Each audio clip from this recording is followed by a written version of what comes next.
নৈতিক ও পারিবারিক শিক্ষার মাধ্যমে তরুণ সমাজকে মাদকের ভয়াবহতা থেকে রক্ষা করা সম্ভব।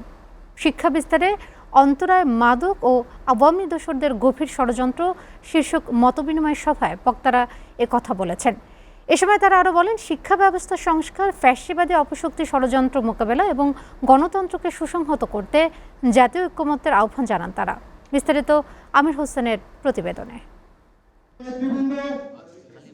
গণতন্ত্র ফোরাম আয়োজিত অনুষ্ঠানে অংশ নিয়ে বিএনপির নেতারা বলেন, গণঅভ্যুত্থানে স্বৈরাচারী আওয়ামী লীগ সরকারের পতন হলেও মাদকের বিস্তার ও ফ্যাসিবাদী দোসরদের ষড়যন্ত্র এখনও দেশের জন্য হুমকিস্বরূপ। তারা বলেন, বিগত সরকারের আমলে প্রশ্নফাঁস, শিক্ষা প্রতিষ্ঠানে সহিংসতা এবং ফেনসিডিল ইয়াবাসহ বিভিন্ন মাদকের বিস্তার ঘটিয়ে পরিকল্পিতভাবে শিক্ষা ব্যবস্থাকে দুর্বল করা হয়েছিল।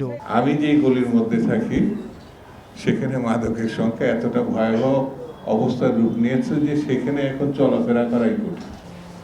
আমার কাছে মনে হয়েছে শিক্ষা, সংস্কৃতি, রাজনীতি, আন্দোলন, পরিবর্তন সবকিছু ধ্বংস হয়ে যেতে পারে এই মাদকের জন্য।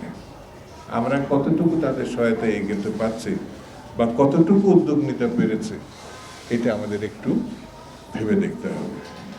সভায় বিএনপি চেয়ারপারসনের উপদেষ্টা অ্যাডভোকেট সৈয়দ মোয়াজ্জেম হোসেন আলাল বলেন, শুধু আইন প্রয়োগ করে মাদক নির্মূল সম্ভব নয়। পরিবার, সমাজ ও শিক্ষা প্রতিষ্ঠানে নৈতিক মূল্যবোধের চর্চা বাড়াতে হবে। স্থায়ী শিক্ষা যেটা, সেটা হলো পারিবারিক নৈতিক শিক্ষা।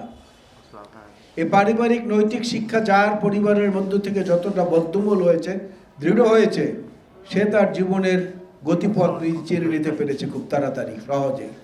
সে পরিবার লীগের লোকেরা, তাদের যিনি নেত্রী, সেই নেত্রী নাকি নিজেই ফেন্সিডিল খেতেন, নিজেই নাকি মাদক সেবন করতেন। এটা আমাদের কথা না, ওই নেত্রীর শেখ হাসিনার একসময় আগে যিনি ছিলেন ব্যক্তিগত সচিব মতিউর রহমান রিন্টুর লেখা যে বই আমার ফাঁসি চাই, এই বইটা যদি জোগাড় করতে পারেন সেখানে পাবেন। বৈষম্যহীন সমাজ গঠন, শিক্ষা ব্যবস্থার সংস্কার এবং ফ্যাসিবাদী দোসরদের ষড়যন্ত্র মোকাবেলায় জাতীয় ঐক্য গড়ে সরকারকে সহযোগিতা করার উপর গুরুত্ব আরোপ করেন।